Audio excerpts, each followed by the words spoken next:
Hello, Rebecca here. Thanks for joining me on your mat today. Today's practice, we're going to explore the posture of Chaturanga Dandasana, or also known as four-limb staff pose.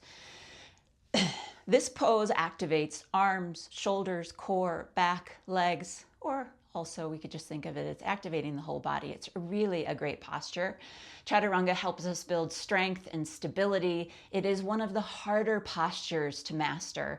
So when done incorrectly, it can cause shoulder issues. So I'm going to break down the parts today. We're going to activate the wrists and the arms and the shoulders and the triceps. If you need to, please make modifications. I am going to offer base postures and then progressions. So maybe you're not ready for the progression today. So stay in the base posture. I can only tell you from my own experience, my Chaturanga is constantly evolving. My Chaturanga last year is different than this year, and it will probably be different from a year from now as I just continue to build awareness in my body. So let's focus on progress over perfection and just building body awareness. Let's begin in a seat, closing your eyes. Exhale all the breath out. And when you get to the bottom of the exhale, press out even more. Relax your arms down along your sides and then inhale, arms rise. Exhale, arms fall. Two more like this at your own pace. Inhale. Exhale. Last one, inhale. Exhale.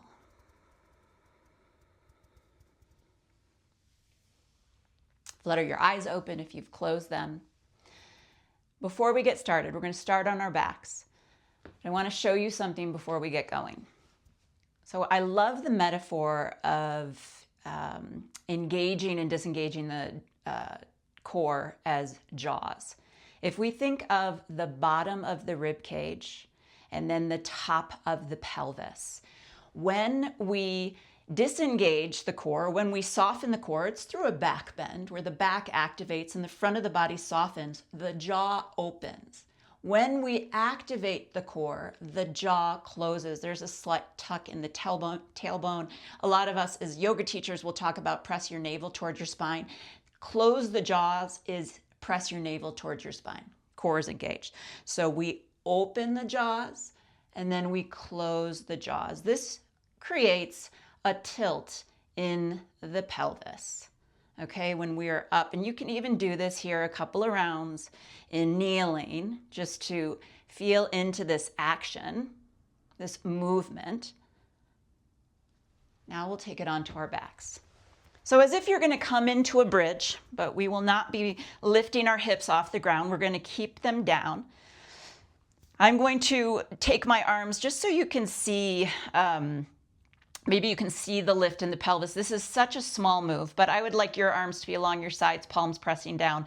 Lift your navel up toward the ceiling. Open the jaws. This will create essentially like a little tunnel. You can bring your hands underneath your low back. A little tunnel as if a small animal or rodent could travel underneath it. And then when we close the jaws, that tunnel gets essentially crushed. We are pressing the navel toward our spine. Our spine and our low back are pressing down into the floor. But the hips, notice my hips are still down. Open the jaw. We create that tunnel, navel lifts, and then exhale, navel presses down, slight lift in the tailbone, but my butt still down toward the floor. It's not lifted. Okay, so we're going to do 5 more of those. Lifting and lowering, playing with this really small movement of the tilt in the pelvis as it activates our deep core. Couple more.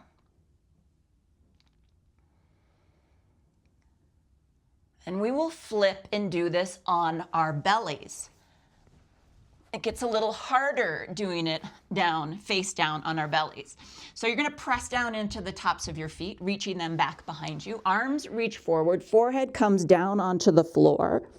Imagine there's a blueberry underneath your navel and you don't want to squash it. So you're going to tuck that tailbone, press your pubic bone down, lift your navel.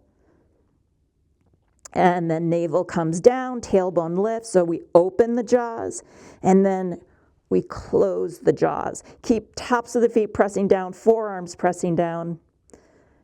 We're going to do this 5 more times. Your tummy, your navel might not lift off the floor. Don't let that make it wrong, but still just play with this opening and closing the jaws. 2 more.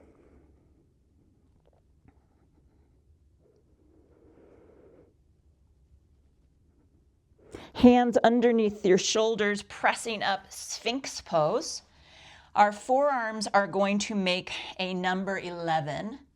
The elbows are stacked underneath the shoulders. So where we want to be really careful here is I'm going to show you.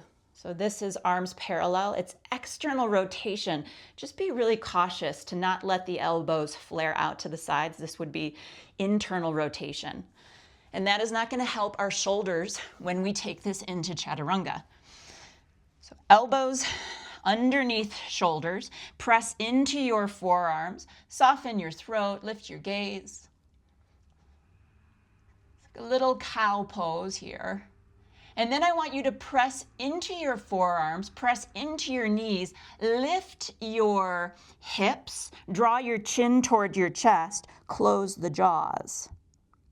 And then inhale to open and soften the jaws. Exhale, chin toward chest, a little cat in the spine, jaws close. And inhale, soften. So we're going to do that for 3,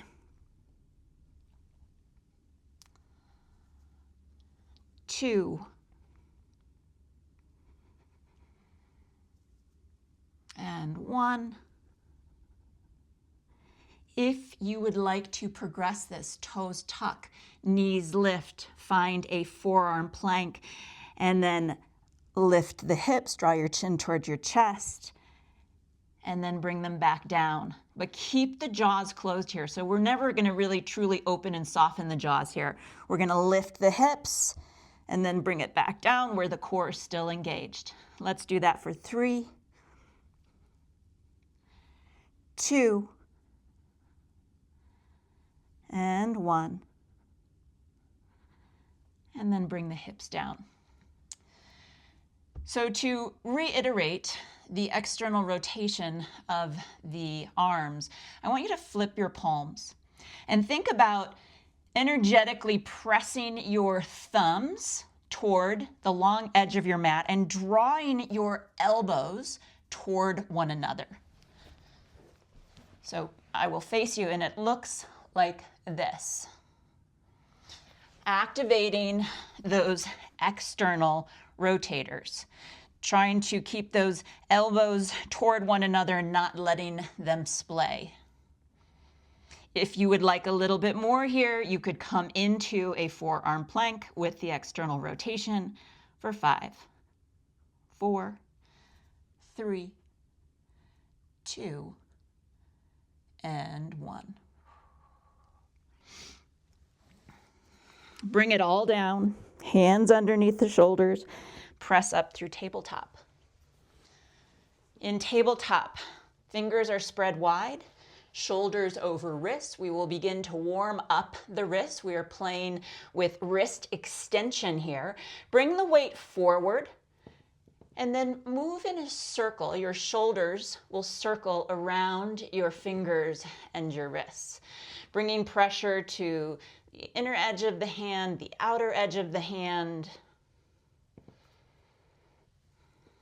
There's a lot of wrist extension in Chaturanga Dandasana. Switch the direction. Take it in the other way.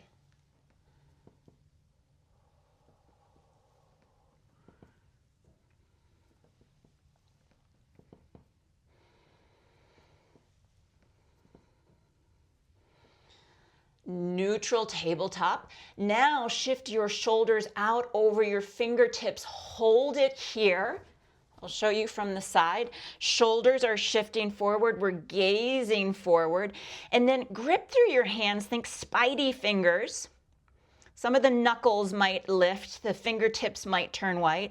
And then let the hips shift back. And then once again, shoulders start to reach out over fingertips. This helps us, when we come into Chaturanga, this helps us keep our elbows stacked over our wrists. And then bring it back one more time. Activate those spidey fingers. Press it back, come into a kneel or a seat. We're gonna flip, bending at the wrist, pressing the tops of the hands, and we're just gonna circle out through the wrists here.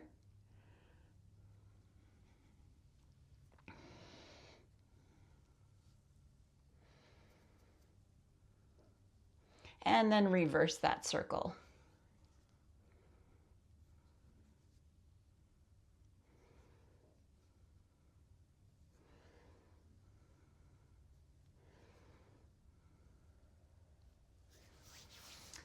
All right, we're going to start to warm up the shoulders. Serratus push-ups. Tabletop, shoulders over wrists, knees under hips. Press your head into an imaginary headrest. So we are sliding our chin back, our ears back. Keep your head in this neutral position. Hips are neutral, arms are long. So we're not going to bend at our elbows. Think about locking out your elbows. And then drop your sternum, your chest between your shoulders. Squeeze your shoulder blades onto your back. And then press the floor away. Protraction of the shoulders. As we drop the chest, not moving head and hips, just the shoulders, we retract the shoulder blades. Imagine if you could grab like a pencil in between the shoulder blades, and then releasing that pencil, protract the shoulders. So we're going to do that for 5, 4, 3, 2, 1. If you would like to progress this, we come into plank pose. Slight tuck in the tailbone, core is engaged, jaws are closed. Drop the chest and then press the floor away. Drop, squeeze that pencil, and then press it away for 3, 2, 1. Press the floor away. If you would like to progress this even still, start to lift your hips back as if you're coming into a down dog, but we're not going to get the sits bones quite as high. Think about elevating your shoulders, lifting them toward your ears, and draw those shoulder blades, let them wrap along the sides of the ribs. Come forward into your plank. Let the chest drop, keep the arms long, press the floor away, keep the protraction. Start to lift your shoulder blades up toward your ears, close the jaws. We're like 3/4 of the way into a down dog. And then bring the weight forward. So we're gonna do that. So either stay with the serratus push-up, come into the plank, play with the push-up, or add this action of the 3/4 down dog. And we're gonna do that 2 more times.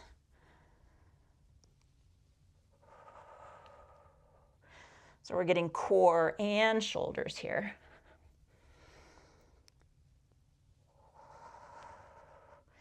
And then release. Bring the knees down, puppy pose, walk your hands forward, let your chest, your forehead drop down toward the floor. Take a couple of deep breaths.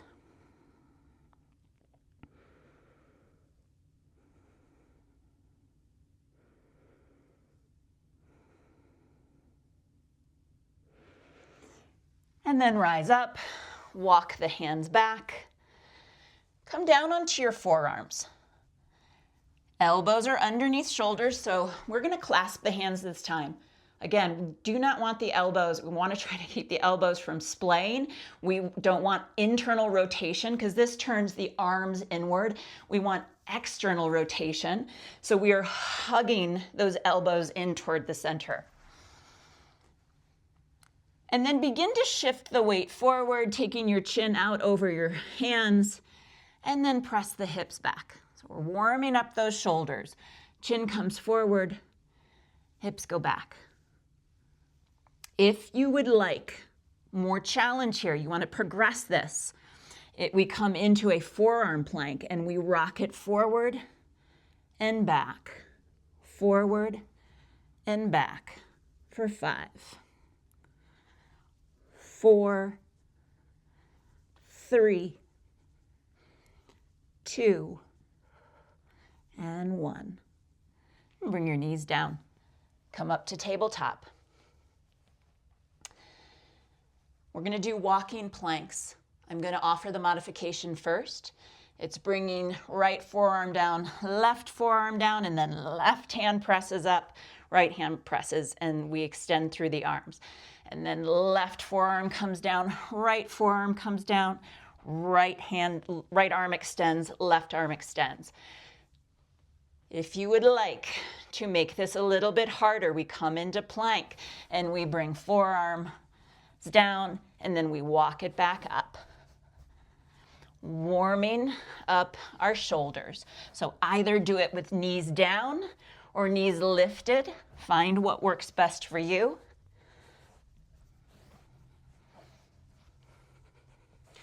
So hopefully, as you're already noticing, there is a lot of core involved in plank, which then translates into Chaturanga Dandasana. Let's do one more here. And bring the knees down if they're not already. Take a child's pose, press it back.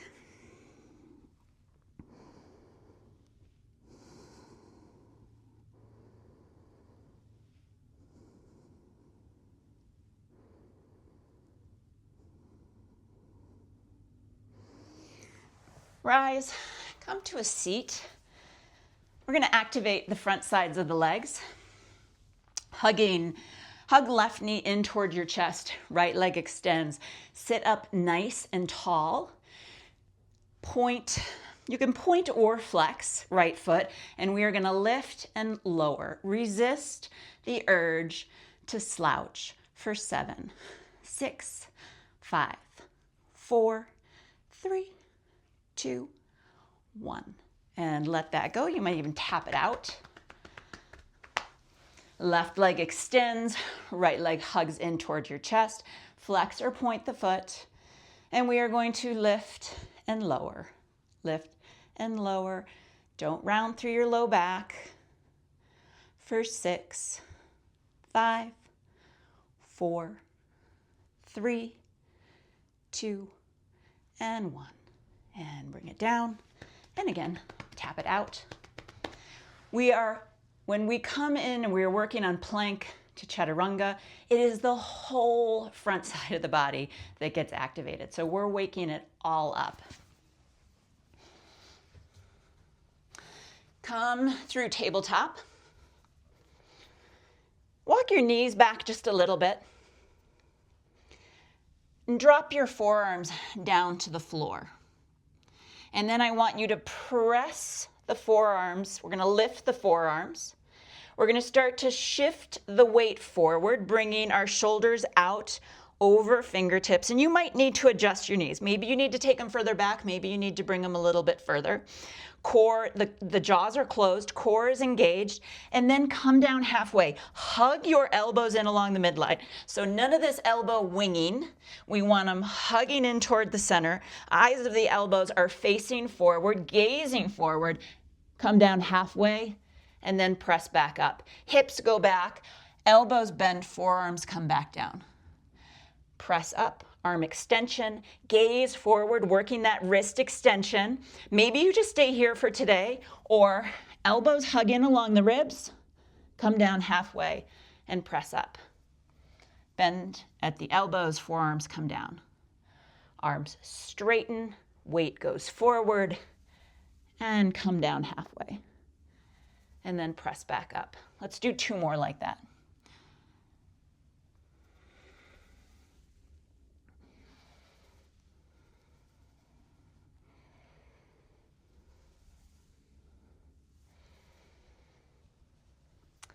From tabletop, we're going to add on. So progressing this. Right leg lifts. Gaze forward, shift the weight forward. Come down halfway and then press back up. Right knee comes down, left leg lifts. Squeeze glute and hamstring. Gaze forward, wrist extension. Come down halfway, hug elbows in along the midline, and press back up. Right leg lifts. Halfway. Left leg lifts. Halfway. Let's do that one more time on each side.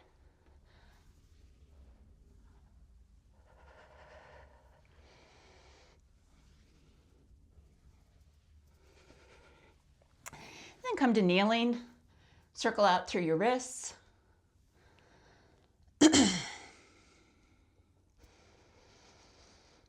So the most basic Chaturanga would be a knees down Chaturanga. It is known as knees, chest, chin. This is where I encourage most of my students. We come down like a caterpillar. It's chest and chin first. Well, knees are already down, then chest and chin. Hips come down last. This applies to Chaturanga as well. If our hips are coming down first, that would suggest that our jaws are open. We're playing more with a back bend than we are with an engaged core. So we come into our tabletop and we walk our knees back a little bit for a knees down plank. We shift the weight forward, elbows bend, there's a slight tuck in the tailbone, chest and chin come down first. Hips then come down last, pressing into the tops of your feet. If you'd like to take a little low, high cobra, feel free to do so. And then come all the way down, press into your palms, press into your knees. Imagine that blueberry underneath your navel. Start to lift the navel off of the floor and then press, like shoulders, head, and hips, all in that strong diagonal. Back up. Slight tuck in the tailbone, core is engaged, jaws are closed. Elbows hug in along the midline, chest and chin come down first. Then the hips come down. Lower high cobra. Come back down, press into palms and knees. Imagine that blueberry underneath your navel.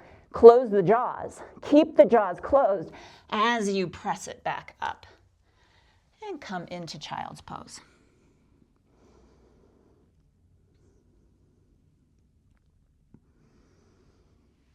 Rising back up through tabletop, progressing this. Either stay with knees, chest, chin, or try Chaturanga Dandasana. Find your plank, jaws are closed, eyes of the elbows. So eyes of the elbows are facing forward. That gives us an indication that we are externally rotated. Shoulder blades are protracted, drawing away from the spine. We come forward on our toes, we gaze forward, play with that wrist extension, elbows bend. We want our elbows stacked on top of our wrists, and we lower down, hips come down last. This time, let's take a little locust pose. So reach your arms for Superman. Reach your arms forward, stretch your toes back. Press your pubic bone down, jaws close, lift arms and legs. And then release. Hands come underneath the shoulders. Tuck your toes. Lift your knees off of the floor. And then we are going to attempt to lift shoulders and hips all in one line.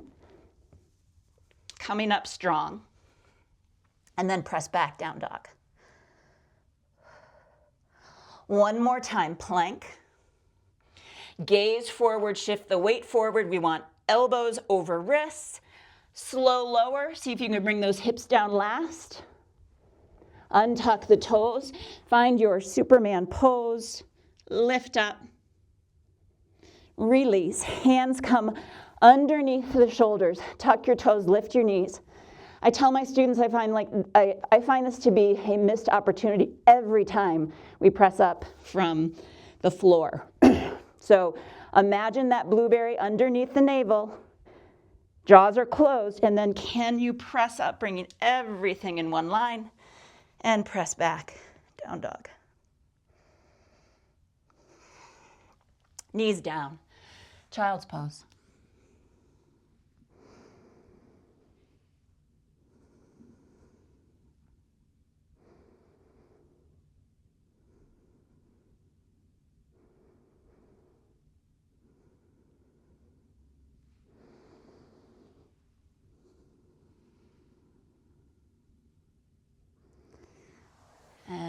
rise to a seat. So these are just some of my tips and tricks for Chaturanga. There are other ways to approach this. This is just where I'm at today. This is what came into my awareness that I knew I wanted to share with you today. So I hope it was helpful. Again, think progress over perfection.